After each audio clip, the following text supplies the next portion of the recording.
বিসমিল্লাহ বলিয়া শুরু করলাম উমারের জীবন থেকে। কুরআন দিয়ে রাষ্ট্র চালাইলে দেখেন কি হয়। আরে একটা ছোট্ট একটা উদাহরণ নেন। উমার আর উমারের যে খাদেম, দুইটার মধ্যে পার্থক্য তো আকাশ আর জমিন, কথা বলেন ঠিক কিনা?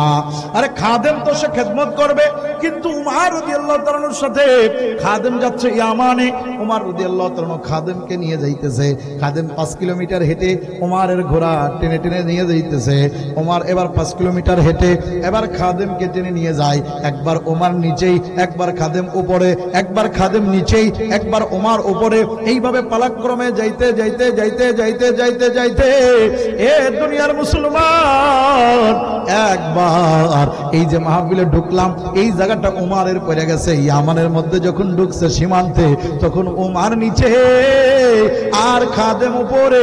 লোকজন তো উমারকে দেখে নাই, উমারের গল্প শুনেছে। সবাই আইসা সোয়ারের উপরে যে সোয়ারি হয়ে আছে, ঘোড়ার উপরে তার সাথে মুসাফা করতেছে, তার পাও ধরে টানতেছে, হুজুর নিচেই নামেন, হুজুর নিচেই নামেন। একটা উঁচু টুল দিয়ে দিলাম।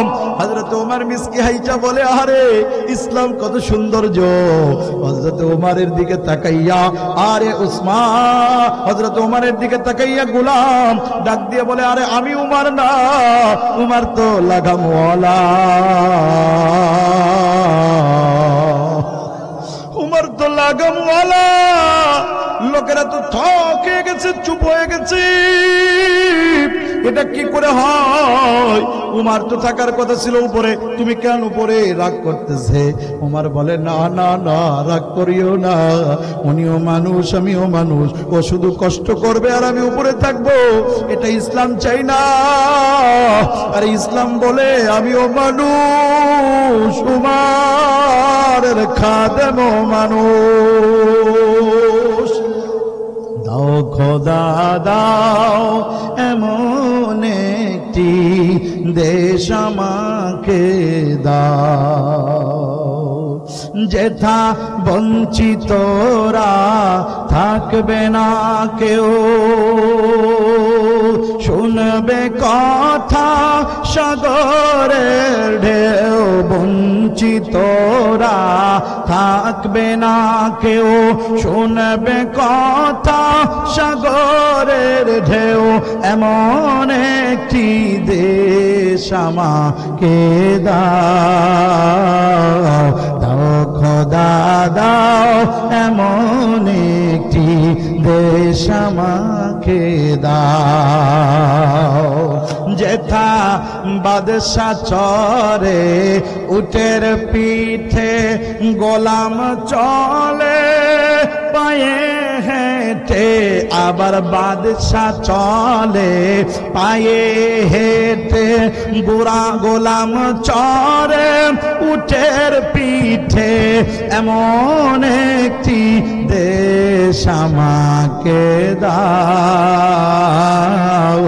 দাও খোদা দাও এমন একটি দেশ আমাকে দাও। তাকবীর বলেন, লিল্লাহে তাকবীর। মুসলমান ভাইরা আমার, ভালো করে বোঝার চেষ্টা করেন। আহারে কারে কয় পরে কোরআন দিয়ে যদি জীবন চালান কেমন হবে? ওমরে ফারুক রাদিয়াল্লাহু তাআলা আনহুর স্ত্রী, তখন উনি দ্বিতীয় খলিফাতুল মুসলিমিন হযরত ওমরে ফারুক রাদিয়াল্লাহু তাআলা এমন একজন মানুষ, তিনি ইয়ামানে সফর করতে গেছেন। ইয়ামানের গভর্নর, মুসলমানদের একজন খলিফা, তাকে ইয়ামানের গভর্নর করা হয়েছে। আল্লাহু আকবার। আব্দুল্লাহ ইবনে জুবায়ের রাদিয়াল্লাহু তাআলা সম্ভবত তখন ইয়ামানের গভর্নর। এই আব্দুল্লাহ ইবনে জুবায়েরের বাড়িতে যে তিনি থাকবেন, রাষ্ট্রীয় অতিথিরা যারা আছে বর্তমানে, তারা হলো জেলায় একটা অতিথিশালা আছে, যার নাম হলো গেস্ট হাউস, রেস্ট হাউস, আর একটা নাম আছে সার্কিট হাউস, আছে না? এই guest house, rest house, circuit house বিগত দিনে কত চোর কেউ থাকতে দেখা গেছে, কথা কোন ঠিক কিনা? রাষ্ট্রের এই টাকাগুলি যদি ইসলাম ক্ষমতা আসে, এগুলো তাদের কাছ থেকে তুলে নেওয়া হবে, কথা কোন ঠিক কিনা? তোমরা তো সামান্য সময় পেয়ে 17 বছরের বিচার করতেছ। আল্লাহর কসম, রাষ্ট্রীয়ভাবে যদি ইসলাম ক্ষমতায় যায়, তাহলে একদম 71 থেকে শুরু করে এ পর্যন্ত যাবতীয় বিচার হবে। এদেশে চোরের বিচার হয়, এদেশে লুচ্চার বিচার হয়, এদেশে বদমাইশের বিচার হয়, এদেশে গরু চোরের বিচার হয়, এদেশে এতিমের টাকা মার খেয়ে নেওয়া মানুষের বিচার হয়, এদেশে বাপের হত্যার বিচার হয়, এদেশে দাদার হত্যার বিচার হয়, এদেশে কাকার হত্যার বিচার হয়, এদেশে ছোট ভাইয়ের হত্যার বিচার হয়, এদেশে কোরআনের পাখিকে হত্যা করার একদিন বিচার হবে। কথা বলেন ঠিক কিনা? বিচার একদিন হবেই। কষ্ট হচ্ছে আপনাদের মুসলমান ভাইরা? শুধু তাই নয়, এবার হযরত ওমর ফারুক রাদিয়াল্লাহু তাআলা গেলেন সার্কিট হাউসে, বাদশা যে জায়গা থাকে। যাওয়ার পর যাইয়া দেখে সার্কিট হাউসের দরজা বন্ধ। সর্বনাশ, সার্কিট হাউসের দরজা বন্ধ, ওমর এসে গেছে। আর আমরা তো আসার আগে গাছপালা সব তরুলতা পর্যন্ত রঙিন করে দেওয়া হয়, গাছের গোড়া সাদা লাল কত কিছু করি, কার্পেট টার্পেট পাইজি আগেই 50 প্রকারের রান্না টান্না করি, একদম ঘ্রাণ উঠতেছে মোটে খালে। কথা কয় না? হযরত ওমর ফারুক যা দেখলেন সার্কিট হাউসের দরজা তালা মারা, অবাক হয়ে গেলেন। উনাকে কেউ ডাকতে আসে না, উনার কাছে কেউ হেল্প করতে আসে না, উনি আর শুধু গোলাম। আল্লাহু আকবার। উনি একটা পদ্ধতি নিলেন, নিজের জামা কাপড়গুলো খুলে ফেললেন, সাধারণ ফকিরের একটা বেশ ধারণ করলেন। ওনার মাথার মধ্যে যে কাপড় ছিল, কাপড়টা দিয়ে মহিলাদের মতো একটু নিজের চোখ দুইটা বাকি সব ঢেকে ফেললেন। কারণ কি? যারে আমি ইসলামী রাষ্ট্র প্রজাতন্ত্রের দায়িত্ব দিয়ে পাঠাইছে, সেই লোকটা কি পালন করতেছে কিনা দায়িত্ব একটু দেখে আছি। এক পর্যায়ে হযরত ওমর ফারুক রাদিয়াল্লাহু তাআলা দেখার উদ্দেশ্যে চুপ করে এক জায়গায় অপেক্ষা করলেন। কিছুক্ষণ পরে, প্রায় 1-2-3 ঘন্টা পর যখন সূর্য অস্ত যায়, এমন সময় একজন লোক আরে ঘোড়ায় চুরে লাগাম টানতে টানতে খটখট খটখট করে দৌড়ায়া দৌড়ায়া তার হাউজের কাছে আসলো। নিজের মাজার থেকে একটা চাবি নিয়ে সুন্দর করে সার্কিট হাউসের দরজা খুলে ভিতরে প্রবেশ করলো। ভিতরে প্রবেশ করার পর আস্তে করে কি যেন করতেছে, আর দূর থেকে ওমর তাকায়া তাকায়া দেখতেছে। দোস্তরে, এক পর্যায়ে হযরত ওমর তাকায় যা যা দেখার দরকার দেখে ফেললেন। ভিতরে ঢোকার লোকটার উদ্দেশ্যে ওই দরজার কাছে দাঁড়ায় হযরত ওমর বললেন, আসসালামু আলাইকুম ইয়া আহলাল বাইত। ও বাদশা নামদার, আপনি কি আছেন নাকি? আমি দূর থেকে এসেছি, আমার একটু অতিথিশালায় জায়গা দেওয়া যায় কিনা? বাদশা নামদার বললেন, আহলাল বাইতকে সালাম দেওয়া হয়েছে। সালামের জবাব দিয়ে বললেন, আসেন আসেন, ভিতরে আসেন, আসেন ভিতরে আসেন। ভিতরে ঢুকতে দিলেন, বাজতে একটু বসতে দিলেন। বসতে দেওয়ার পর বাদশা নামদার তাকায় দেখে ওমর, বাদশা নামদার একটা ছোট্ট থলির মধ্য থেকে 3-4টা শুকনা রুটি বের কইরা একটা পাত্রের মধ্যে পানি দিয়া পানির মধ্যে ভেজাইল। ভেজানোর পর দোস্তরের সাদা রুটি আর নরম গরম রুটি খাইতে বড় মজা, কিন্তু রুটি যদি চিমড়ে হয়ে শুকায় যায়, দাঁতেও সেটারে সুন্দর করে খাইতে পারে না, জিহ্বায় কষ্ট পায়। বাদশা তাকায় দেখতেছে ওমর বাদশা করে কি, রুটি যখন একটু পানির মধ্যে ফুলে গেল, রুটিটারে পানি সেকাইয়া আস্তে আস্তে করে একটু লবণ ছিটা দিয়া খায়। আর বলে, বাদশা ডাক দিয়া বলে, ওগো অতিথি, খাবার তেমন নাই, আল্লাহর পক্ষ থেকে দায়িত্ব এসেছে, আমি এই দেশের দায়িত্ব পালন করি, যা আছে আছো 2 ভাই ভাগ করে খাই। হযরত ওমর ডাক দিয়ে বলে, অতিথি কি তুমি একটু ভালো খাবার তো দিতে পারো? বলে, না, তা খাবো কি, যা আছে তাই খায়। অতিথি ভাই, আপনি আর খাবেন, আমি খাবো, আসেন 2 জনে খাই। মাত্র 2টা রুটি আছে, ভাগাভাগি করে খাই। বলে, 1টা 2টা 3টা 5টাতেও তো আমার হবে না। বলে, হোক আর না হোক বিসমিল্লাহ বলে খান, বরকত দেওয়ার মালিককে। অতিথি কেউ না, খলিফাতুল মুসলিমিন আমিরুল মুমিনিন হযরত ওমর ডাক দিয়ে বলে, ডাক দিয়ে বলতেছে, ও কলিজার টুকরা বাদশা নামদার, আপনি কার হুকুমে এই দেশে আইছেন বলে আমি আল্লাহর হুকুমে আইছি, তবে আমারে পাঠাইছে হযরত উমার। বলে উমারের সাথে কতদিন দেখা হয় না? ডাক দিয়া বলে আজকের থেকে প্রায় 1-2 বছর হয়ে গেল, 1.5 বছর হলো দেখা হয় না। বলে উমার কি একটু খোঁজ নাই না যে আপনি এইরকম কষ্ট জীবন যাপন করতেছেন? আরে ডাক দিয়ে বলে উমারের খোঁজ নেওয়া লাগবে না, উমারের মালিক খোঁজ নিলেই চলবে। এক পর্যায়ে হযরত উমার নিজের পোশাকটা খুলে দাঁড়ায় বলে, এ আমিরুল মুমিনিন, ইয়ামানের গভর্নর, দেখো তো আমারে চেনা যায় নাকি? আমিরুল মুমিনিন ইয়ামানের গভর্নর হযরতে আবু বকর, হযরতে উমর, হযরতে আলী, হযরতে উসমান, হযরতে মুয়াবিয়া, এভাবে করে যারা আল্লাহর রাস্তায় আল্লাহর দ্বীনের কোরআনের বাস্তবায়নের কাজ করেছে, কখনো নিজের দাম নেয় নাই।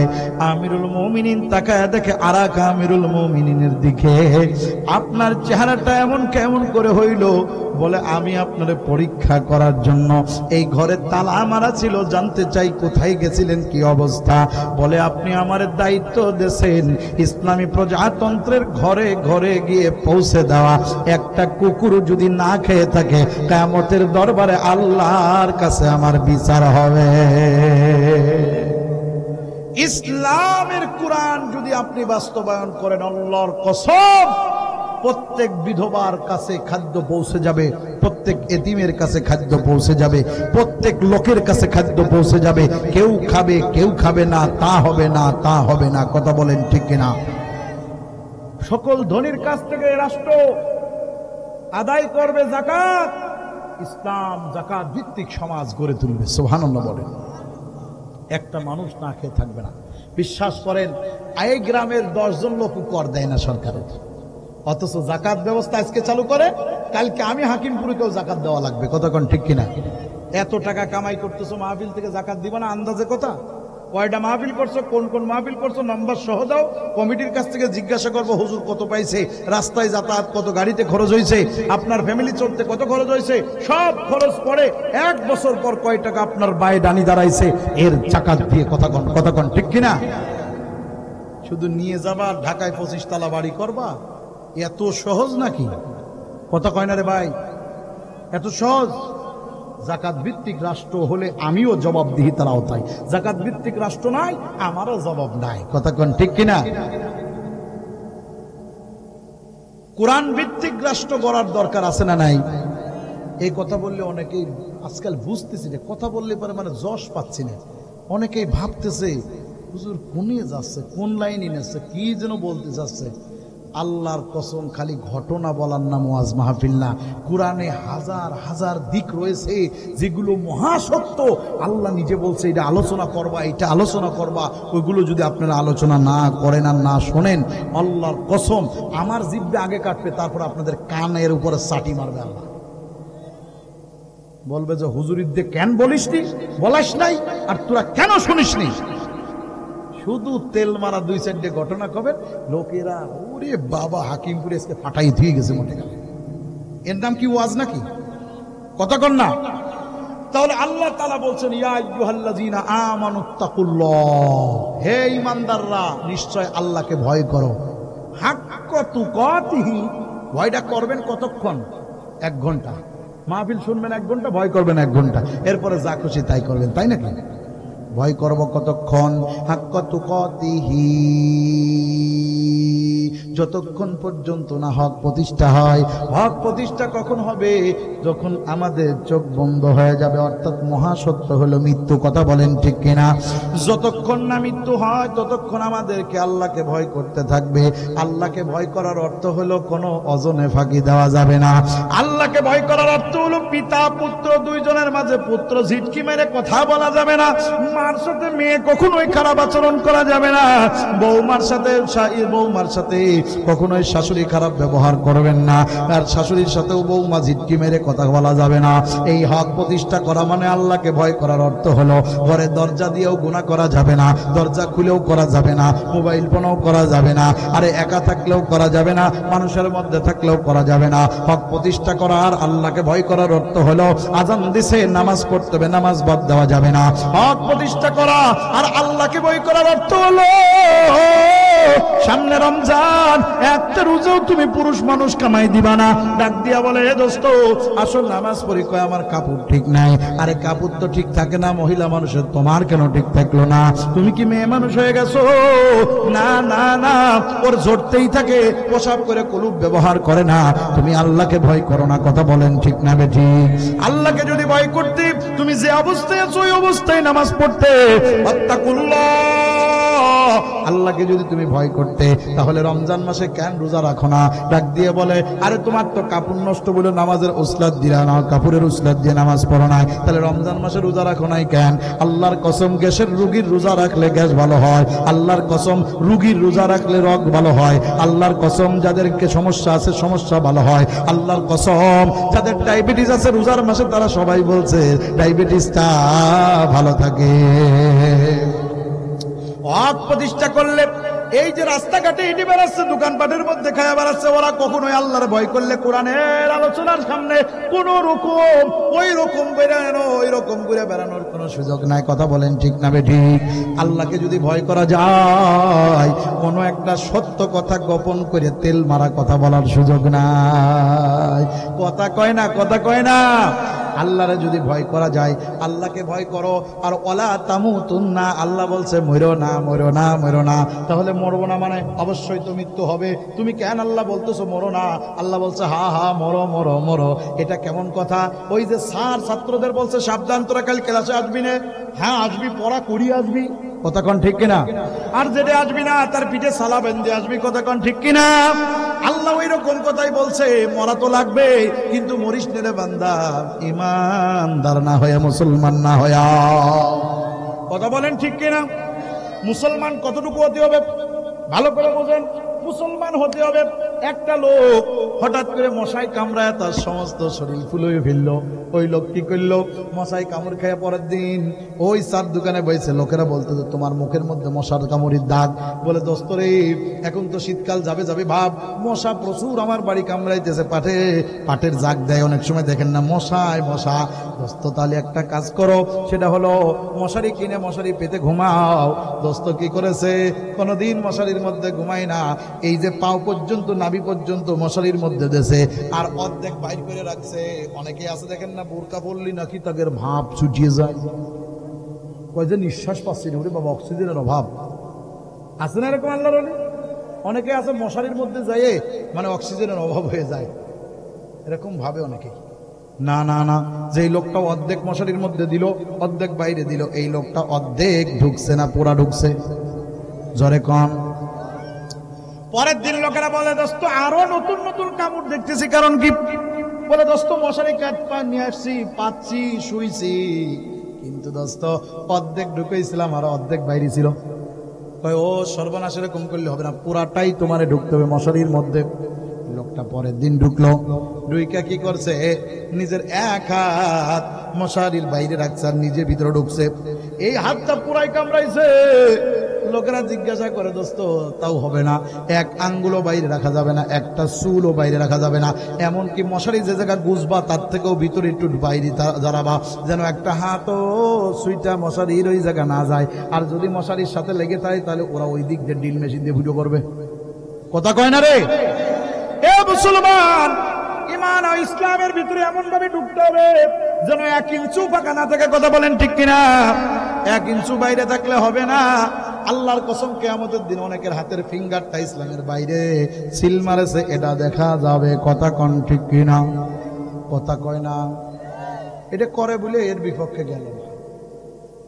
আপনি ভাবছেন কি মশারির মধ্যে যেমন পুরো ঢুকতে হয়, এর চেয়েও হাজার হাজার গুণ বেশি বলছি, সেটা হলো আল্লাহর দিনের মধ্যে আপনাকে পূর্ণাঙ্গ ঢুকতে হবে।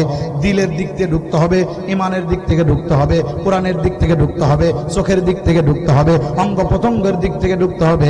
আপনার কলব ঢোকে নাই, আপনি ঢুকছেন, আপনি মুনাফিক। কলব ঢোকে নাই, আপনি ঢুকছেন, আপনি মুনাফিক। ইসলাম কত বড় চিন্তা ভাবনা করে কথা কইছে দেখছেন? একজন মশারির মধ্যে ঢুকছে কিন্তু তার অন্তরটা বাইরে হবে না। আল্লাহ বলছে তোর অন্তরে ঢুকতে হবে, তুই নিজেও ঢুকতে হবে। কথা কোন ঠিক কিনা? ইসলামের মধ্যে পূর্ণাঙ্গ ঢুকতে হবে, পূর্ণাঙ্গ যদি ঢোকা যায় তাহলে আপনি হবেন একজন মুমিন, একজন মুসলমান। সুবহানাল্লাহ কোন। তাহলে পূর্ণাঙ্গ ইসলামে কেমনে ঢোকে দেখেন, কষ্ট পায়েন না ভাই। আব্দুল্লাহ বিন সালাম রাদিয়াল্লাহু তাআলার নাম শুনেছেন? আমি এই যে এই মাসের 8 তারিখে, আজকে কয় তারিখ? 29 তারিখ। এই মাসের 8 তারিখে আব্দুল্লাহ বিন সালাম রাদিয়াল্লাহু তাআলার বাড়ির পাশ দিয়ে হেঁটে যাচ্ছিলাম। আব্দুল্লাহ বিন সালাম রাদিয়াল্লাহু তাআলা যে গোত্রের লোক সেটা হলো সালাম গোত্র। এই বনু সালামার পাশ দিয়ে কুবা মসজিদে যাচ্ছি, হঠাৎ করেই বনু সালামার কথা মনে পড়ে ভাব, ওহো এইটা না আব্দুল্লাহ বিন সালাম রাদিয়াল্লাহু তাআলার গোত্র। এক পর্যায়ে মনে পড়ে গেল আব্দুল্লাহ বিন সালাম রাদিয়াল্লাহু তাআলা ইসলাম গ্রহণের সেই ইতিহাস। এই লোকটা কেমন ছিল দেখেন।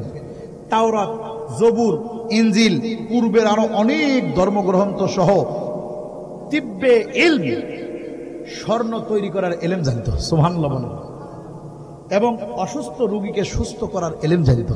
ডাক্তার, খুব জ্ঞানী ও গরিব ব্যক্তি, দাড়িগুলি পাকা, মাথার চুল পাকা, একজন ব্যক্তি, বিচক্ষণ ব্যক্তি আব্দুল্লাহ বিন সালাম। নবীজি মক্কা থেকে চলে আসছে মদিনায়, উনি জানার পরেও নবীর কাছে যায় নাই, ঈমান আনে নাই। নবীর কাছে খবর গেছে, হুজুর এই শহরে একটা লোক আছে খুব জ্ঞানী। এটা খবর দিয়েছে কিনা? যারা বলেন কে খবর দিয়েছে? আল্লাহ দিয়েছে। একজন লোক আছে খুব জ্ঞানী কিন্তু ভদ্র, আপনার বিপক্ষে যায় না, তবে আপনার পক্ষেও আসে না। ভালো কথা। নবীজি ইসলামের কাজ করছেন। একদিন হঠাৎ করে রাতের অন্ধকারে আব্দুল্লাহ বিন সালাম নবীজির ঘরের দরজায় এসে বললেন, হুজুর আমি উপস্থিত। হুজুর বললেন কে? বলে আব্দুল্লাহ বিন সালাম। আল্লাহ নবী বললেন, আব্দুল্লাহ বিন সালাম কি চাও আমার কাছে? আব্দুল্লাহ বিন সালাম বললেন, হুজুর আমি মুসলমান হতে চাই। রাসূলুল্লাহ দরজা খুলে দিলেন, ভিতরে এসে বসলেন। আল্লাহ নবী বললেন, আমার কাছে যত মানুষ ঈমান আনছে আমি কাউকে 1 মিনিট দেরি করিনি, সাথে সাথে ঈমান দিয়েছি। সুবহানাল্লাহ কোন। ও আব্দুল্লাহ বিন সালাম, তোমার ক্ষেত্রে এই রকম হবে না, তোমার ক্ষেত্রে উল্টা হবে। আব্দুল্লাহ বিন সালাম ডাক দিয়ে বললেন, হুজুর তা আবার কেমন কইরা হয়? হুজুর বললেন, সেটা আমি তোমাকে দেখাবো। তুমি কি আসলে ঈমান আনতেছো না আমাকে পরীক্ষা করতেছো? আব্দুল্লাহ বিন সালাম বললেন, হুজুর অন্তর থেকে আমি আপনার দরবারে কোনোদিন আসতাম না, কিন্তু দিলের মধ্যে আমার বুঝাইছে আপনার চরিত্র সম্পর্কে আমি মানুষের কাছে খবর নিচ্ছি। এর দোস্ত, একজন স্কুলের স্যারকে এত সহজে ঠকাইনো যায় না, কারণ সে যে কয় টাকা বেতন পায় ওই কয় টাকা দিয়ে সংসার চালায়, ওর মধ্যে আরো বাঁচায় রাখে, ওর মধ্যে ছেলে মেয়ের লেখাপড়া শিখায়, ওর মধ্যে দিয়ে আরো সামনের জীবনে কেমন করে ভালো থাকবো তার স্বপ্ন দেখে। কথা কোন ঠিক কিনা? বাজারে গেলে মাছটাও দেখে শুনে কেনে। এই জন্য অনেকে স্কুলের স্যারদের বকিল বলে। না না, এ লোক বকিল না, বরং সে লোক বুঝে শুনে পথ চলে, এ লোকরে বকিল বলা যায় না। কথা কোন ঠিক কিনা? বকিল হলো সেই লোক যে লোক প্রয়োজন মিটায় না, প্রয়োজন মিটায় না। আপনার কি দরকার ছিল? 1 গ্লাস পানি খাওয়ার দরকার ছিল, ওই লোক 1 ঢোক খেয়ে ধুয়ে দেওয়ার কয় না, খাবো না। এ লোক হলো বকিল। কি বলেন? এই লোক হলো বকিল। প্রয়োজন যার মিটাই সেই হলো ধনী। সুবহানাল্লাহ কোন।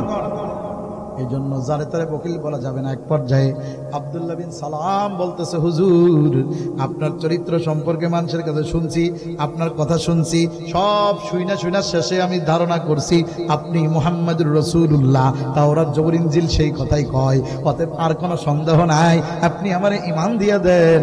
রাসূল বলে, এত সহজে না, তোমাকে আরো একটু ঈমান আনার আগে পরীক্ষা হবে। কি পরীক্ষা? আপনারা কি পরীক্ষায় কোনোদিন পড়েছেন? হ্যাঁ, আমি হাকিমপুরি কোনোদিন পরীক্ষায় পড়েছি, ইমানের পরীক্ষায় পড়ছি? কি আর ইসলামের কথা কোন আপনারা? পরীক্ষায় আসলে তো হাজার হাজার মানুষ ফেল হয়ে যাবে। ইসলাম ইমান আনতে গেলে 1 নম্বরে পরীক্ষা দিতে হবে, এটা 100 দেওয়াই লাগবে। 2-1 বাঁচতে পারে পরীক্ষা থেকে, বাকি সকলকে পরীক্ষায় আসতে হবে। নবীদেরকে পরীক্ষা দেওয়া লেগেছে, করাত দিয়ে ফেরে ফেরে পাও দিয়ে করাত 2 খণ্ডিত করে ফেলেছে, এমন পরীক্ষা দেওয়া লেগেছে। একদম তাজা আগুনের মধ্যে ইব্রাহিম নবীকে ফেলে দেওয়া হয়েছে, একদম তাজা মাছের পেটে হযরত ইউনূস নবীকে চলে যাওয়া লেগেছে, হযরতে জাকারিয়া আলাইহিস সালামকে করাত দিয়ে ফেলে দেওয়া লেগেছে। শুধু তাই না, আদম নবী থেকে শুরু করে মুহাম্মদ সাল্লাল্লাহু আলাইহি ওয়াসাল্লাম পর্যন্ত কোন নবী নাই যে পরীক্ষায় পড়ে নাই, এবং নবীর উম্মতরা পরীক্ষায় পড়েছে। মূসা আলাইহিস সালামকে তার উম্মতকে নিয়ে সাগর পাড়ি দেওয়ার পরীক্ষায় ফেলা হয়েছিল। শুধু তাই নয়, ভিটে মাটি ছেড়ে দিয়ে হিজরতের পরীক্ষা তো সবার জন্যই ছিল। কথা বলেন ঠিক না বেঠিক? আপনি আর আমি কয়টা পরীক্ষায় পড়েছি? একটুকুনি মশায় কামড় মারলে আরে বাবা করে মরে, তোমার নামে একটুকুনি একটা কেস বেরিয়েছে তাই বলে তুমি একদম মরিয়ে যাচ্ছ মোটে যাবে। ইসলামের জন্য পরীক্ষা যত হবে, ওই যে দেখেন না, সোনা যত জ্বালাইয়ে ঠিক করে তত সোনা 1 নম্বর হয়। কথা কয় না? আন্দাজে হযরতে আব্দুল্লাহ বিন সালামকে পরীক্ষা নেওয়া হবে। আব্দুল্লাহ বিন সালাম, তুমি প্রস্তুত? বলে জি হুজুর। তোমার সালাম গোত্র বনু সালাম গোত্রে যাও, যে সব নারী পুরুষকে কালকে সকালবেলা সূর্য ওঠার পর এক জায়গায় হইতে বলো। আব্দুল্লাহ বিন সালাম আরে সব লোকদেরকে এক জায়গায় হইতে বললেন, সমস্ত লোক এক জায়গায় এসে দাঁড়ায় গেল।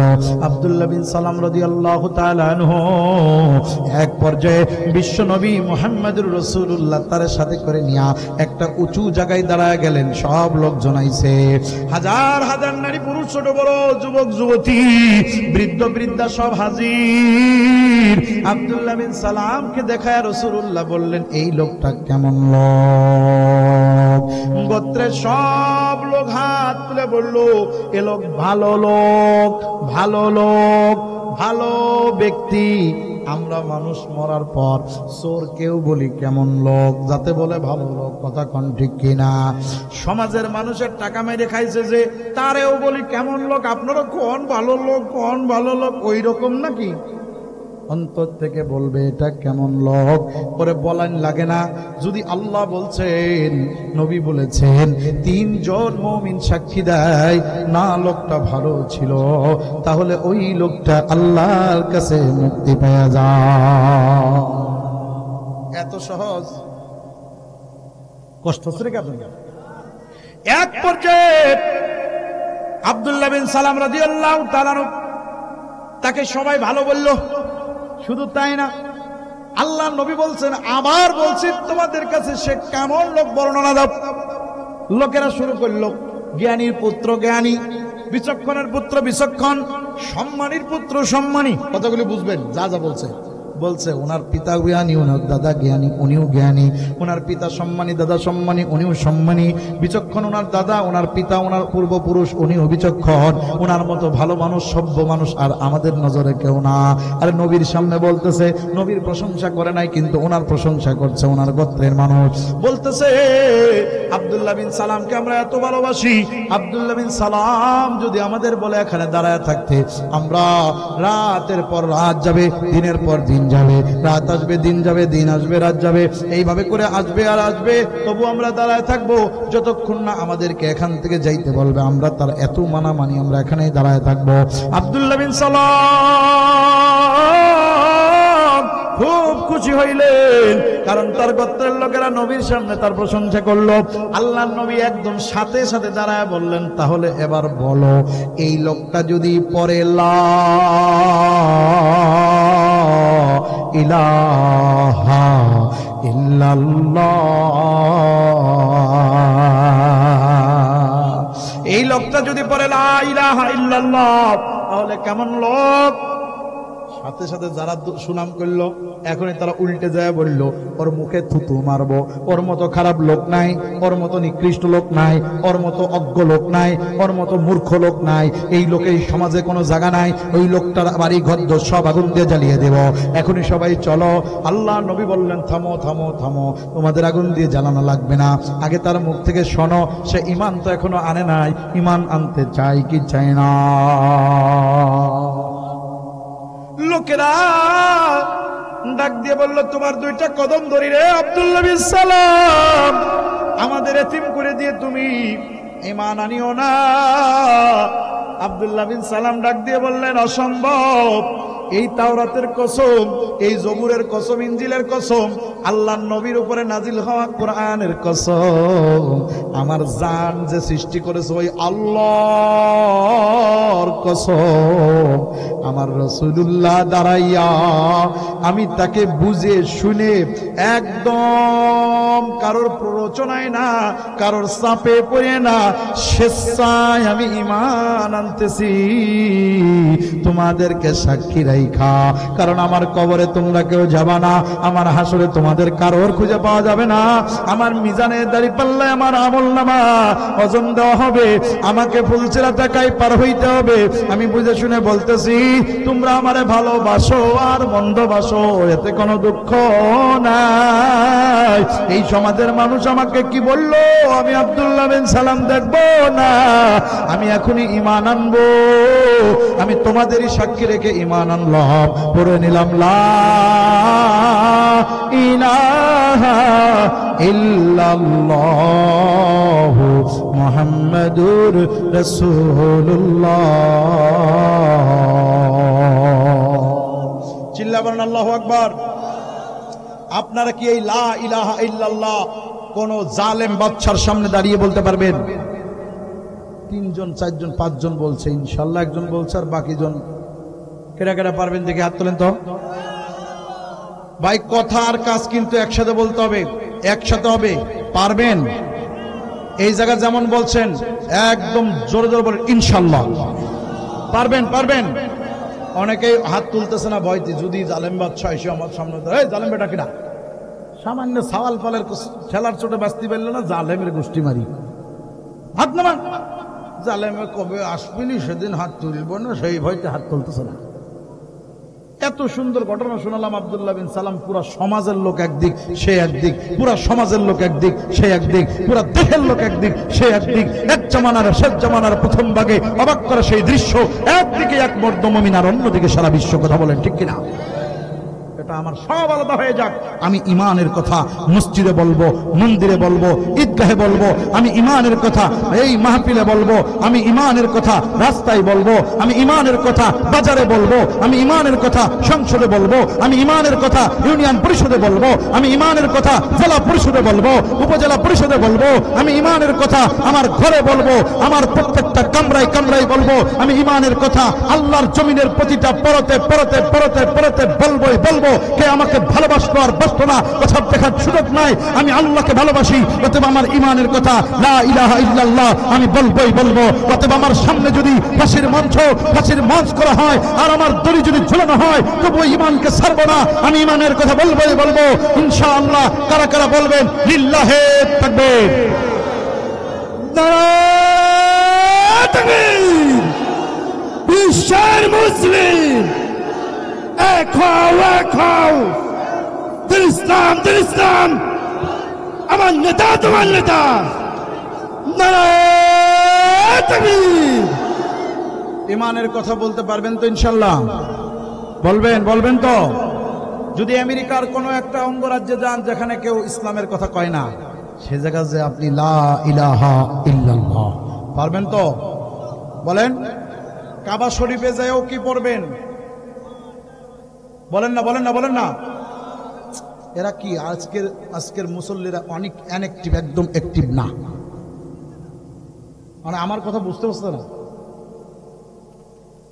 আপনারা কাবাতে যাও পড়বেন লা ইলাহা, সংসদে যাও কি বলবেন?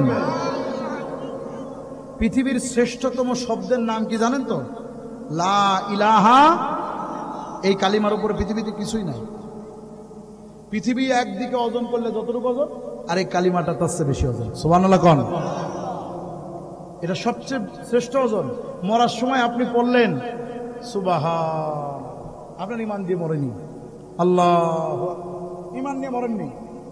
লা ইলাহা ইল্লাল্লাহ, ইমান নিয়ে মরলেন। রাসূলুল্লাহ বলছেন যার শেষ কথা হবে লা ইলাহা আদাখালাল জান্নাহ। নবীজি বলেননি যার শেষ কথা আল্লাহু আকবার হবে, সুবহানাল্লাহ হবে, আলহামদুলিল্লাহ হবে, ইল্লাল্লাহ হবে, অমুক তমক হবে, এইসব কথা বলেন নাই। বলছেন যার শেষ কথা। আবার মুহাম্মদুর রাসূলুল্লাহর কথাও বলেন নাই। শুধু লা ইলাহা ইল্লাল্লাহ এটুকু যদি পড়েন তাহলে সর্বোচ্চ। আপনি যদি মুহাম্মদুর রাসূলুল্লাহ পড়ার যদি সুযোগ পান, আজরাইল একটু পড়ে ছাপ মারে, তাই তো আরো বেশি সুযোগ হয়ে গেল। সুবহানাল্লাহ। এই আল্লাহর কথা সব জায়গা বলতে পারবেন তো? বউ যদি জল্লাদ হয় আর যদি বটি নিয়ে দাঁড়ায় থাকে তাও কি করতে পারবেন? কথা কয় না রে, পারবেন? হ্যাঁ। রাসূলুল্লাহ সাল্লাল্লাহু আলাইহি সাল্লামের এক সাহাবী, আমি এই যে ডাল নিচ্ছে আবার ফিরে আসতেছি। নবীজি এক সাহাবী একজন বাদশার কাছে গেছে। বাদশার কাছে গেছে, যাওয়ার পরে রাসূলুল্লাহর চিঠি নিয়ে গেছে। নবীজি চিঠি পাঠাইছে। বাদশাহ চিঠি পড়ে তাদেরকে ভালোবাসবে, মহব্বত করবে তা না করে চিঠিটারে একদম এই দেখেন, এই দেখেন, তাকান তাকান, যদিও সিরা ঠিক না তারপর ছিললাম। এই দেখেন চিঠিটা কার চিঠি ছিল? রাসূলুল্লাহর চিঠি। আরে বোঝে না, এরা কথা কয় না। কোন দেশে? এই গ্রামের নাম কি রে ভাই? বিল নাথুর মনে হইতেছে না। এরা কথা কয় না। হাই হাই, এ ক্যামেরাম্যান ভাই এদের দিকে ধরেন তো, এরা কথা কয় না। কালকে দেখাবেন যে এই লোকরা কথা কয় না। নবীজির চিঠি ছিল বাদশা। বলেন কার চিঠি ছিলছে? আরো জোরে কোন? নবীজির চিঠি ছিঁড়ে ফেলছে। এত বড় সাহস তোমার, তো নবী চিঠি ছিঁড়ে ফেললাম। দেখেন নবী চিঠি ছিঁড়ার কারণে নবীজি খুব ব্যথা পাইছিলেন, কষ্ট পাইছিলেন। নবীজি এটা বদদোয়া করছিলেন। কি বদদোয়া করছিলেন জানেন? আমার চিঠি বাদশা তুমি ছিল্লা, আল্লাহ তোমার দেশ তোমাকে ছিন্ন বিচ্ছিন্ন করে ফেলুন। ওই দেশ ভাঙিয়ে টুকরো টুকরো হয়ে গেছে। আল্লাহু আকবার বলেন। আজকে আমাদের আশপাশে কিছু বড় আপারা আছে না, 7 স্টার 5 স্টাররা আছে না, ওরা খুব 7 সিস্টাররা আছে, ওরা খুব ভাব মারে। আল্লাহর কসম, মুমিনের হৃদয়ের তামান্না ভেঙে টুকরা টুকরা হয়ে যাবে একদিন। কথা কোন ঠিক কিনা? রাসূলুল্লাহ চিঠি ছিঁড়ে ফেলল।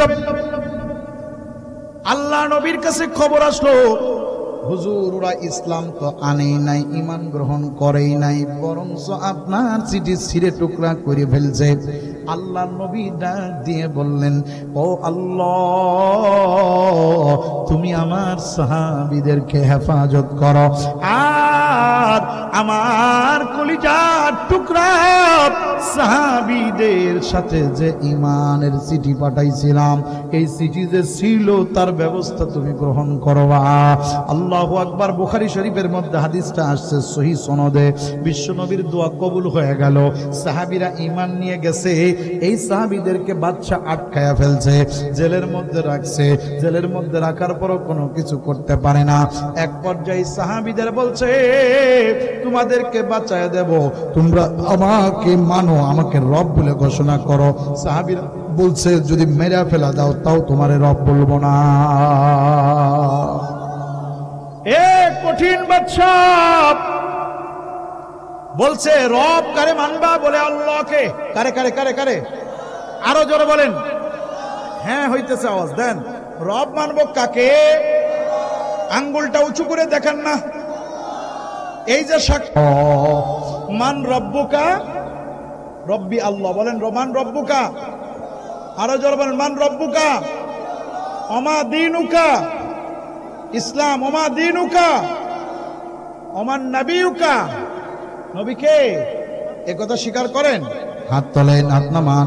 এবার ভালো করে বোঝার চেষ্টা করেন। বাচ্চা তাকে এত হেনস্থা করছে, তারে কষ্ট দিছে, না কয়া রাখছে, ঈমান থেকে সরাইতে পারে না, পারে না, পারে না, পারে না। বাদশাহ ডাক দিয়ে বলে, এই লোকটার মতো এত বড় কঠিন ঈমানদার তো আমি কখনোই দেখি নাই। এই লোকটা নবীর সাহাবী, ওনার একটা কাজ করো। কি করা যায়? আহারে মুসলমান, ওই লোকটারে বলছে একটা ছোট্ট দরজা করো, যে দরজার নিচে দিয়ে মানুষ মাথা নিচু করে যায়, আর আমি চেয়ারের উপরে বসে থাকবো পাও দুইটার সামনে দিয়া, যেন আমার সামনে মাথা নিচু করে ঢোকে, তার মানে আমাকে বড় মনে করে আমার সামনে ছোট হয়ে গেল। আল্লাহু আকবার। বাদশার দরবারে যাবে, বাদশা বললে এতটুকু করলেও মাফ করে দেব, কিন্তু নবীর সাহাবী তো কারোর সামনে মাথা নত করতে রাজি না। মাথা নত করব রুকুতে সিজদাতে কার সামনে? জোরে বলেন, মুখে বলেন, অন্তরে বলেন, হাত দিয়ে বলেন, দেখায় বলেন, আল্লাহ আল্লাহ। কার সামনে মাথা নত করব? মুসলমান কোন কাফির, কুফার, ফাসিক, ফুজ্জার কারোর সামনে মাথা নত করতে পারে? মুসলমান নত করে কার সামনে? এক পর্যায়ে বাদশার দরবারে ঢুকতে বুঝে ফেলছে সাহাবী কি করলো জানেন? তিনি ঢুকার আগে প্রথমে ডান পাও দিছে, তারপরে মাথা নিচু করে ঢুকছে। বাচ্চা ডাক দিয়ে বুঝা ফেলে বলে, নবীর উম্মত, নবীর সাহাবী, তুমি এত কঠিন হৃদয়ের গো, জানতাম না তুমি কারোর সামনে মাথা নত করতে রাজি না। বলে না না। ডাক দিয়া বলে, যদি তুমি আমার কথা অমান্যই করে থাকলা, তোমারে বাঁচাইতে চাইছিলাম, বাঁচাইলাম না, তোমাকে মারে ফেলবো। বলে, আপনি আমারে মারতে পারেন, আপনি আমারে বাঁচাইতে পারেন, আরে বাঁচানোর মালিকও আপনি না, মারার মালিকও আপনি না। আপনি মরার জন্য আপনি আমারে সহযোগিতা করতে পারেন, আপনি আমাকে কষ্ট দিতে পারেন, এটা ঠিক, কিন্তু জানের মালিক তো আল্লাহ, জানের মালিক এ মুসলমান, দিলে মানে না রে। কিতাবের মধ্যে লিখেছে গো মুসলমান, আল্লাহু আকবার। এই সাহাবী তাকে ধরা হলো, পেয়াদারা এসে ধরেছে, আল্লাহু আকবার। তার জন্য বড় একটা কড়াই ভরে, নবীর সাহাবী, একদম বুখারীর বর্ণনা আসছে, সহিহ হাদিস, নবীর সাহাবীকে বড় একটা কড়াই ভরে ওর কড়ার মধ্যে একটা তেল ঢুকানো হলো। তেল টকবক টকবক করে উঠতেছে। মারা মাছ রান্না করে, মাছ ভাজি করে, একটা তেল যদি ছুটে আছে কোথাও লাগে, ওই জায়গা টুসা পড়িয়া যায়। আহারে নবীর সাহাবীকে উত্তপ্ত তেল টকবক টকবক করতে আছে, এত বড় উত্তপ্ত টকবক টকবক করতেছি। আল্লাহু আকবার। এবার বাদশা বলতেছি, একটু পানি উপর থেকে ফেলে দাও। একজন অনেক উপরে উঠে একটু পানি ফেললো, পানিটা মনে হয় যেন আগুনের ওই তেলের সাথে লাগার সাথে সাথে বাষ্প হয়ে ফস করে উড়ে চলে গেল। আরে বাদশা ডাক দিয়ে বলে, একটা ছাগলকে, জিন্দা ছাগলকে ফেলে দাও। জিন্দা ছাগলকে ফেলে দেয়া হলো। আরে নবীর সাহাবীর সামনে জিন্দা ছাগল মিনিটের মধ্যে, 1 সেকেন্ড 2 সেকেন্ড, আধা মিনিটের মধ্যে পুরে কাবাব হয়ে গেল। আল্লাহু আকবার। এরপরে বাচ্চা ডাক দিয়ে বলে, টাকা তুমি তো সবই দেখলা,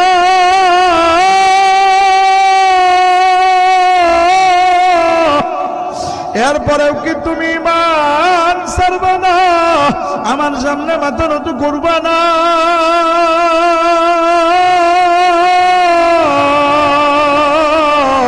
বাদশার সামনে সাহাবী ডাক দিয়ে বলে, না না না না না, আমি আপনার সামনে মাথা নত করব না।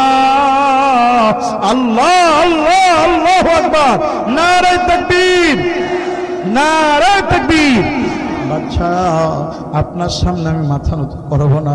আমি মাথা তো একবারই নত করেছি, আমি আর কারোর সামনে নত করব না। বলে, তোমার কি উত্তপ্ত তেল দেখেও ভয় লাগে না? বলে, আমি তো উত্তপ্ত তেলের ভয় করি না। যেদিন ঈমান এনেছি সেদিন তো নিজের সব বিসর্জন দিয়ে দিছি। ওরে ভালো মন্দ সব কিছু আল্লাহর পক্ষ থেকে আসছে, আমার নবীর মুখে শুনছি। ওরে ইউনুস নবী ওরে মাছের পেটে পড়ছে, তবুও ঈমান ছাড়ে নাই। ওরে ইব্রাহিম নবী উত্তপ্ত আগুনের মধ্যে পড়ছে, তবুও ঈমান ছাড়ে নাই। আল্লাহু আকবার বলেন, আল্লাহু আকবার। আরে বিশাল তরঙ্গ রাশি মারা ঢেউয়ের মধ্যে হযরতে নূহ নবী পড়ছে, তবু ঈমান ছাড়ে নাই। আল্লাহু আকবার, আল্লাহু আকবার। আমাদের পূর্বের উত্তরসূরিরা, আমরা যাদের পূর্বসূরি, তারা তো এরকমই ছিল। তাদের পরীক্ষা থেকে আমরা শিখে ফেলছি। আপনি যদি চান আমারে ফেলতে পারেন, আর যা চাইলে যা ইচ্ছা তাই করেন। বাচ্চা ডাক দিয়া বলে, এ আমার পেয়াদারা, তার উপর থেকে ফেলে দাও। আল্লাহ আল্লাহ কথা তাই উপর থেকে সাহাবীকে ফেলে দেওয়া হলো। আল্লাহু আকবার। এ মুসলমান, ইতিহাস সাক্ষী, এক পর্যায়ে যখন সাহাবীরে তেলের মধ্যে ফেলছে, আল্লাহু আকবার, উনি পুড়ে মরে যায় না, তেলের মধ্যে সাঁতার কাটতেছে। নারে তাকবীর। জবান খুলে বলেন, জবান খুলে বলেন। একটা লোক যদি না বলে মনে করবো এই সময় সে মুনাফিকের আলামত তার মধ্যে আছে। আল্লাহর নবী সাহাবীরা ইসলামের জন্য, ঈমানের জন্য উত্তপ্ত তেলের মধ্যে পড়িয়াও আল্লাহু আকবার ঈমান ছেড়ে দেয় নাই। লিল্লাহে তাকবীর, লিল্লাহে তাকবীর। জবান খুলে আল্লাহকে বলেন আল্লাহু আকবার। তেলের মধ্যে সাঁতার কাটতেছে, বাচ্চা অবাক হয়ে গেছে, কি ব্যাপার? উত্তপ্ত তেলের মধ্যে পড়ার পরে ওই লোক সালাম মানে শান্তিতে আছে, কেমন করে সম্ভব? বাচ্চা ডাক দিয়া বলে, তাহলে মুহাম্মদ সে আবার কেমন ঈমানওয়ালা? এ মুসলমান, এক পর্যায়ে আল্লাহর নবীর সামনে দাঁড়ায় আব্দুল্লাহ বিন সালাম থেকে এখানে গেছিলাম, আবার ফিরে এলাম। আব্দুল্লাহ বিন সালাম রাদিয়াল্লাহু তাআলা ঈমান আনলেন। তার সব পরিবারের লোক, তার সমস্ত গোত্রের লোকরা মুখ ফিরায় নিয়ে চলে গেল। রাসূলুল্লাহ সাল্লাল্লাহু আলাইহি সাল্লাম এই ঘটনাটা বলার শেষে আছে, ঈমান আনতে হবে, মুসলমান হতে হবে পূর্ণাঙ্গ। জোরে কোন ঠিক কিনা? এক পর্যায়ে আব্দুল্লাহ বিন সালাম রাদিয়াল্লাহু তাআলা মুসলমান হয়ে গেলেন। আল্লাহু আকবার বলেন। এই আব্দুল্লাহ বিন সালাম রাদিয়াল্লাহু তাআলা ঈমান আনছেন, ঈমান আইনা নবীর দরবারে যাওয়া আসা করতেছে। কি ঘটনা? নবীর দরবারে যাওয়া আসা করে এক পর্যায়ে রাসূলুল্লাহ সাল্লাল্লাহু আলাইহি ওয়াসাল্লাম একদিন সব সাহাবীরা বসা, সব সাহাবীরা বসে আছে। এমন সময় বিশ্ব নবী সাল্লাল্লাহু আলাইহি সাল্লাম ডাক দিয়ে বললেন, তোমাদের মধ্যে কিছু কিছু সাহাবীরা ঈমান আনছে, কিন্তু এখনো পূর্ণাঙ্গ মুসলমান হয় না। কথাটা খুব কঠিন না? ঈমান আনছে, পূর্ণাঙ্গ মুসলমান হয় নাই। ইয়া আইয়ুহাল্লাযীনা আমানু তাকুল্লাহ হাক্কা তুকাতিহি ওয়া লা তামুতুন্না ইল্লা ওয়া আনতুম মুসলিমুন।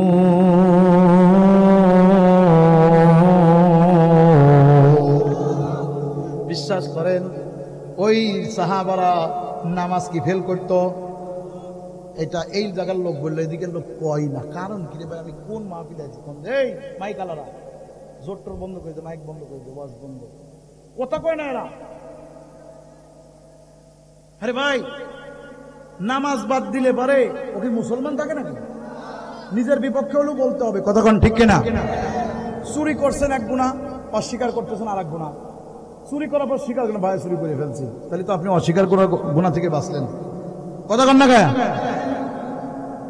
ওই সাহাবীরা নামাজ পড়তেন না মনে হয় না, রোজা রাখতেন না, মিথ্যা কথা বলতেন, ওজনে কম দিতেন, স্ত্রীর সাথে খারাপ ব্যবহার করতেন, মা বাবারেও মার দিতেন। তাহলে কোন কারণে তাদেরকে এই কথা বলা হলো যে হুজুর সাল্লাল্লাহু আলাইহি সাল্লাম বলছেন তোমাদের মধ্যে কিছু সাহাবী আছে তারা পূর্ণাঙ্গ ঈমান আনছে কিন্তু ইসলামের মধ্যে ঢুকে নাই? ঘটনা উল্টে গেল। কি উল্টে গেছে দেখেন। আল্লাহর নবী যখন বললেন তোমাদের মধ্যে কেউ কেউ ইসলামের মধ্যে পূর্ণ ঢোকে নাই, তখন একজন আরেকজনের দিকে তাকাচ্ছে। আমি যদি বলি এই জায়গায় একটা ছেলে আছে, তার চোখটা হলো সোনা দিয়ে তৈরি করা, ওই ছেলেটার চোখটা একটা নষ্ট ছিল, তাই ওইটা স্বর্ণের চোখ, মাঝখানে কালো, এই জিনিসটা হলো শুধু একটা আলাদা জিনিস, বাকি সোনা দিয়ে চোখটা বাঁধাই করা। আপনারা এখনই তাকায় দেখবেন কার চোখ সোনা দিয়ে বাঁধাই করা, কথা কন ঠিক কিনা? কিংবা আমি যদি বলি একজন একটা চশমা চুরি দিয়ে আসছে, চশমা, কিংবা একটা ঘড়ি, সোনার ঘড়ি, চকচকে ঘড়ি, কথা কন ঠিক কিনা? বলবেন যে হুজুর আপনারটা কি সোনার? না না, এ মাত্র 10 রিয়ালের ঘড়ি ভাই, বেশি টাকা না, সৌদিতে কিনা অল্প টাকা, বাংলাদেশি 350 টাকা। মজার ব্যাপারে এটা বলার উদ্দেশ্য না, একটা ভালো কথা বললে মানুষ এদিক ওদিক চাইয়ে দেখে কি দেখে না। আমি যদি বলি এই মজলিসে একটা লোক আসছে, ওই লোকটা এমন এক লোক, তার হাতে হাত দিয়ে মুসাফা করলে আল্লাহু আকবার, আপনি যা চাবেন আল্লাহ আপনারে তাই দিবে।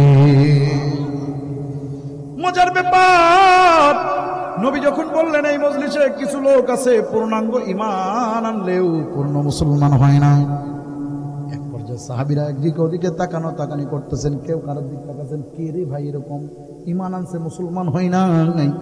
নবীজি সাল্লাল্লাহু আলাইহি সাল্লাম জিবরাইলকে ডাক দিয়ে বললেন, লোকটারে আমার দেখায় দাও। জিবরাইল এসে বললেন, হুজুর অমক অমক অমক ঈমান আনছে, কিন্তু পূর্ণ ঈমান আনার পরও পূর্ণ মুসলমান হয় না। ইসলামের মধ্যে পূর্ণাঙ্গ দাখিল হয় নাই। আল্লাহ নবী বললেন, তাহলে এবার নাম ধরে না বলে বললেন, এমন কোন সাহাবীরা আছো যারা নামাজ রোজা হজ যাকাত ফিতরা সব আদায় করো, কিন্তু একটা জিনিস ইসলামে মানো না, যে কোনো একটা জিনিস। সাহাবীরা বুঝে ফেললেন কে কে মানো না, সে নিজেই বোঝো। কি বলেন? এক পর্যায়ে এক সাহাবী হাত তুললেন, হাতটা কাঁপতে কাঁপতে কাঁপতে কাঁপতে তুলে বললেন, হুজুর আমার নাম আব্দুল্লাহ বিন সালাম, আমি ঈমান এনেছি, সমাজের লোক আমার থেকে মুখ ফিরায় এনেছে, কোনো দুঃখ নাই। হুজুর আমি সব মানি, কিন্তু একটা জিনিস আমি এখনো করি না। হুজুর বললেন, সে কি জিনিস? বললেন, হুজুর আমি তাওরাতে পড়েছি, জবুরে পড়েছি, ইনজিলে পড়েছি, যত গোশত আছে প্রাণীর হালাল প্রাণী, তার মধ্যে উটের গোশত হলো এত পরিমাণ হিট, মানুষ খাইলে শরীরের মধ্যে পাওয়ার বৃদ্ধি হয়। উটের গোশত সব গরুর গোশত চেয়েও হিট, হাঁসের গোশত চেয়েও হিট। উটের গোশত খাইলে শরীরের মধ্যে মানুষের স্পিড ক্ষমতা বাড়ে। হুজুর এই জন্য উটের গোশত খাইলে ওযু ভেঙে যায়, এই ভয়ে আমি কোনোদিন উটের গোশত খাই না, আর ঈমান আনার পরে কোনোদিন খাই নাই। আল্লাহর নবী ডাক দিয়ে বললেন, আব্দুল্লাহ বিন সালাম, যদি তুমি পূর্ণ ঈমান এনে পূর্ণ ইসলামের মধ্যে পূর্ণাঙ্গ ঢুকতে চাও, তাহলে তোমাকে এই উটের গোশত না খাওয়া পর্যন্ত আমি বলছি তুমি পূর্ণাঙ্গ মুসলমান হও না। হযরত আব্দুল্লাহ বিন সালাম দৌড় মারছে, মজলিস থেকে দৌড় দিছে। সাহাবীরা তাকায় দেখে কি হচ্ছে। আব্দুল্লাহ বিন সালাম দৌড় দিছে বাড়িতে, যায় বলে, বিবির টাকা দাও। বিবি বলে, কেন? কয়া কাজ আছে, দাও। টাকা নিয়ে দৌড় দিছে বাজারে, যায় বলে, এ বাজার ওয়ালা, উটের গোশত কে বেচো? কয় আমি। আমার দাও 2 কেজি। নিয়ে আসছে কিছু উটের গোশত কিনা, বাড়ি আইনা স্ত্রীরা বলে, তাড়াতাড়ি মশলাপাতি রেডি কর, রান্না কর। স্ত্রী বলে, কোনোদিন আপনি এই বাড়িতে গরুর গোশত ঢুকান না, খাসি ছাড়া খান না, আপনি গরু কিনলেন, তার মানে কি হয়েছে? ভাই আমার নবী বলছে, হালাল মনে করলে হবে না, ওই হালালটারে খেয়ে কাজে পরিণত করে দেখাইতে হবে। আব্দুল্লাহ বিন সালাম উটের গোশত রান্না হইল, উটের গোশত খাইয়া হাঁটতে হাঁটতে রাসূলের দরবারে 2 চোখের পানি ছেড়ে দিয়ে যায়। শুনতে যাচ্ছে, হুজুর এবার কি আমি পূর্ণ মুসলমান হইতে পারছি নাকি? ও দুনিয়ার মুসলমান, আমি মাহফুজ আপনাদের কারোর ছেলের বয়সী, কারোর বাবা, কারোর ভাতিজার বয়সী, কারোর বন্ধুর বয়সী। ও কলিজার টুকরা বাজানরা, আমি কারোর সহপাঠীর মতো গো। আমিও পূর্ণাঙ্গ মুসলমান হইতে পারছি কিনা জানি না, আপনারা পূর্ণাঙ্গ মুসলমান হইতে পারছেন কিনা জানি না। হযরত আব্দুল্লাহ বিন সালাম কাঁদতে কাঁদতে যাইতেছি। আরে আব্দুল্লাহ বিন সালাম কি করছে এটা তো রাসূল জানার আগে কে যাই না গেছে? জোরে বলেন, কে কে কে? আল্লাহ জানা ফেলছে।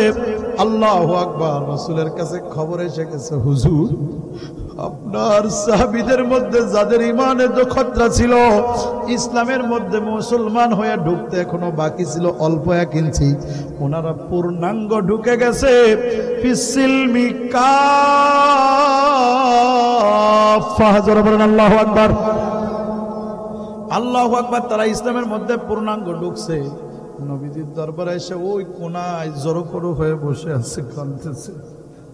নবী ডাক দিয়ে বলতেছে, তোমাদের ইমানের হাকিকত আমি দেখে এতটাই খুশি যে তোমরা যাদের ইমান এনে ইসলামের মধ্যে একটু ঢুকতে বাকি ছিল, তারা এখন অনেক ভিতরে ইসলামের মধ্যে প্রবেশ করেছে। সবাই চলে গেল। আব্দুল্লাহ বিন সালাম মুরব্বী মানুষ, দাড়িগুলি পেকে গেছে রে। আস্তে আস্তে করে হেঁটে হেঁটে রাসূলের কাছে আসতেছে। আল্লাহর হাবিবের কাছে আইসা বিশ্বনবী সরদারে দো আলম তার কাছে বিড়ালের মতো, বিড়াল যেমন পাশে বসে বৈশা বলতেছে, হুজুর একটু খবর নিয়ে কি বলা যায়? আসমানওয়ালার কাছে কি একটু খবর নেওয়া যায় যে আমার নামটা কি পূর্ণাঙ্গ ইসলামে ঢুকছে না এখনো বাইরে আছে? আল্লাহর নবী বললেন, আব্দুল্লাহ বিন সালাম, তুমি ভয় পাও না, তোমার চোখের পানিতে প্রমাণ দেয়, তোমার আমলে প্রমাণ দেয় তুমি এখনো ইসলামের মধ্যে পূর্ণ দাখিল হইয়া গেছ।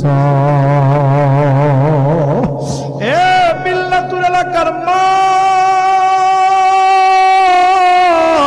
ও যুবকের দল, ও যুবতীর দল, ও কলিজার টুকরা বাজানের দল, আমি আপনাদের পাও ধরে বলি, আমি আপনাদের ছোট মানুষ, দুটো কথা বলেছি, কষ্ট পাইও না রে বাবা।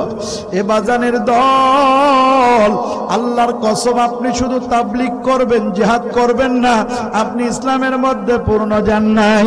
আপনি শুধু জিহাদই করলেন, দাওয়াত দিলেন না, আপনি ইসলামের মধ্যে পূর্ণ যান নাই। আপনি শুধু দাওয়াত দিয়ে গেলেন আর তালিম দিলেন, মাদ্রাসায় পড়ালেন, আল্লাহর রাস্তায় জিহাদের কাজ করলেন না, আপনি এখনো আল্লাহর কসম ইসলামের মধ্যে দাখিল হন না। আপনি শুধু তাজকিয়ার কাজই করে গেলেন, আল্লাহু আকবার, দ্বীন ইসলামের পূর্ণ হাকিকত আপনি এখনো পালন করলেন না।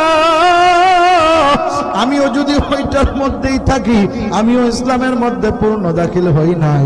এই জন্য বলি, আজকের বয়ানের সার অংশ, প্রধান মেহমান আসবে, তার আগেই আমি আপনাদেরকে এতটুকু বুঝাইতে সক্ষম ইনশাআল্লাহ,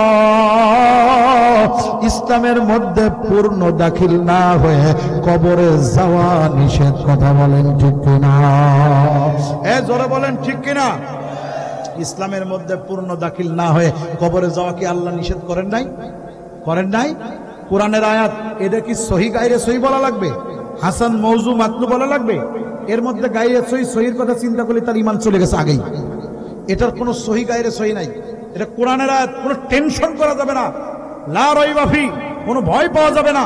আল্লাহর কসম, আল্লাহ বলছেন, ইয়া আইয়ুহাল্লাযীনা আমানুত্তাকুল্লাহ, হে ঈমানদাররা আল্লাহরে ভয় করো, হাক্কা তুকাতিহি, ওই পর্যন্ত ভয় করার মতো করবা যে ওয়ালা তামুতুন্না, যতক্ষণ না মৃত্যুবরণ করো না, ওয়ালা তামুতুন্না ইল্লা ওয়া আনতুম মুসলিমুন, মৃত্যু যতক্ষণ প্রতিষ্ঠিত না হয়, তোমাদের কাছে না আসে, ততক্ষণ পর্যন্ত তোমরা আল্লাহকে ভয় করতে থাকো আর মরো না। কথা কোন ঠিক কিনা?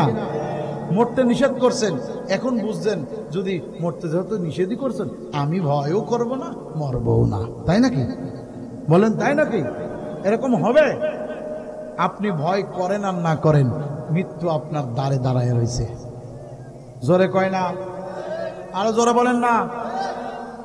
এই যে ভয় করে না তার মৃত্যু হয় না, যে ভয় করে তার মৃত্যু হয় না। তাহলে পার্থক্য কি? পার্থক্য আছে কিছু না, মানে পার্থক্য আছে।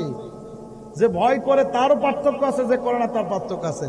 তার পার্থক্যটা হইল, আল্লাহর রাসূল বলেছেন, রাউযাতুম মিন রিয়াজিল জান্নাহ, কারোর কারোর কবর হবে রিয়াজুল জান্নাহ।